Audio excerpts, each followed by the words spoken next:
Hello. I've had a couple of really good questions about what is a database, what's a scholarly journal, how do I find scholarly or also called refereed journals or peer-reviewed journals, and it's worth a little time to talk about that.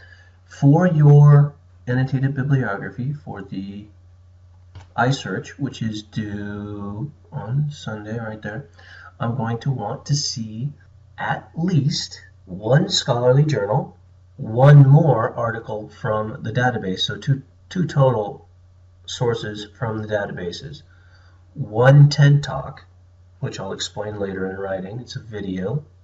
They're very good. You're going to have to find a way to connect the TED Talk to your research question, and you make the connection.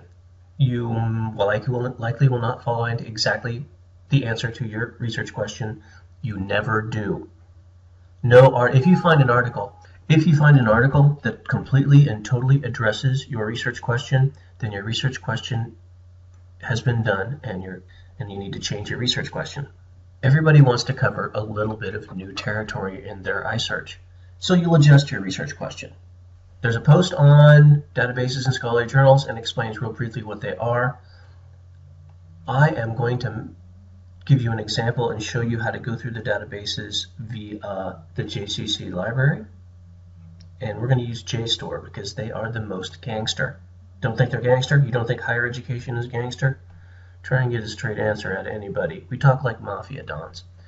Also, look up Aaron Swartz. Jstor killed him. Yeah, the way Jstor took him out was very gangster. But they're money. Scholarly journals cost a fortune, and you cannot really afford to buy them by yourself. Schools, because they take your tuition money, use your tuition money, a great deal of it, to buy access to the information.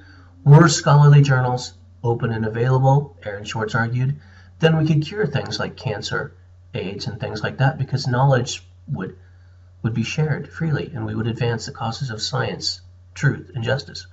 Higher education is not about science, truth, and justice. It's about money. How do we go to find the databases? Start at the JCC library, and if you don't already have your student ID with you, get it. Pause the video, go get it. Go to the library and technology because you're going to the library. There we go. We're going to the Billington Library, which is the name of our library here at this college. Now, notice Browse Databases. If a database shows you an article we don't have, we might actually have it. Databases in the old, and if you read the blog post on Research Basics, published July 15th, I talk about this a little bit.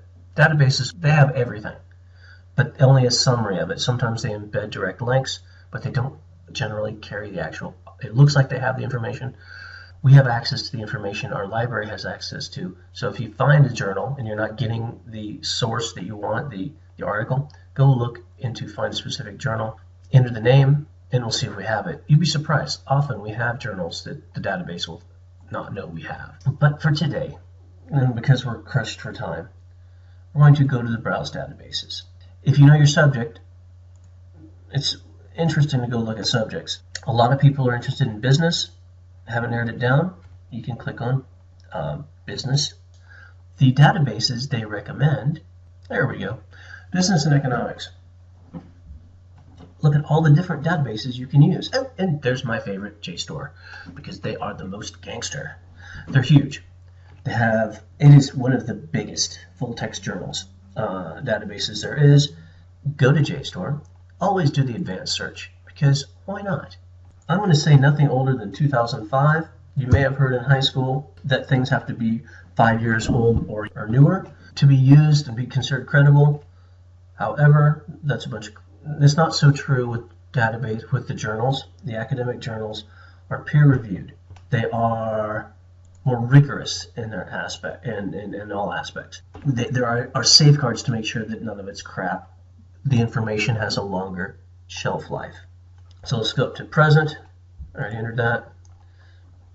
And there were a couple tricky ones. Some research questions I hadn't researched before. So I entered one that I thought might be tough. And MBA, and then we can try what else? You're going to have to narrow it down. Because if you just search MBA and Jstor, you're going to get 6,000 about results. So how about gender? Because everyone has a gender, and it's more manageable. 1,600. But what I find interesting is these look really interesting. Right off the top, I see gender gap. And then we'll often in the database have the abstract. You can read it online or download the PDF. If you end up using a source, definitely download the PDF and share that with me. Throughout my career doing research, and every semester I do a research project of my own, I have lost valuable research because I didn't download the PDF.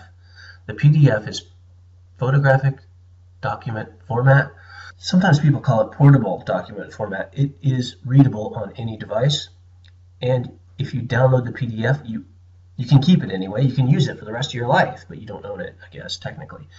If you say you own it, Jstor will come knocking on your door. Anyway, get the PDF. Get PDFs because you can share them.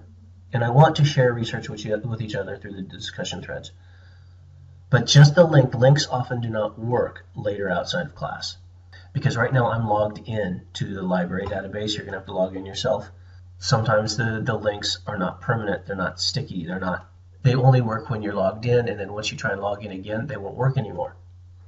Links that are really, really long tend to be that way. Look around. Don't stop at the first page. Research shows me that students tend to look only at the first page and stop. Now, another research project question somebody had, opening their own business. I need to find another word. The keyword, I think, was a problem. Somebody's looking to open a gym, and they want to know about what it takes to start up a new business.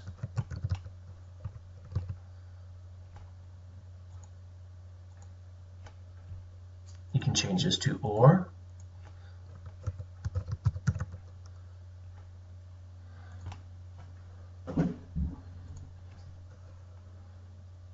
Locations.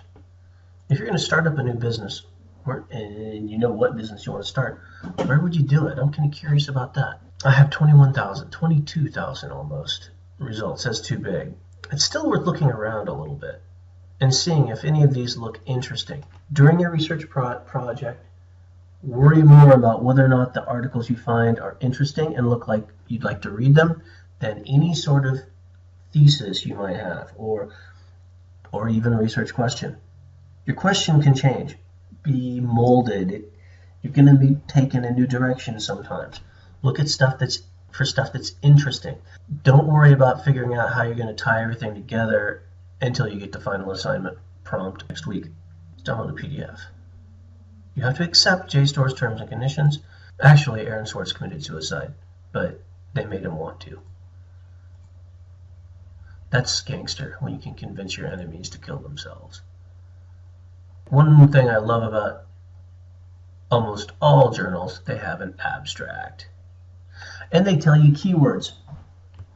So I'm having trouble with this particular research question. Doesn't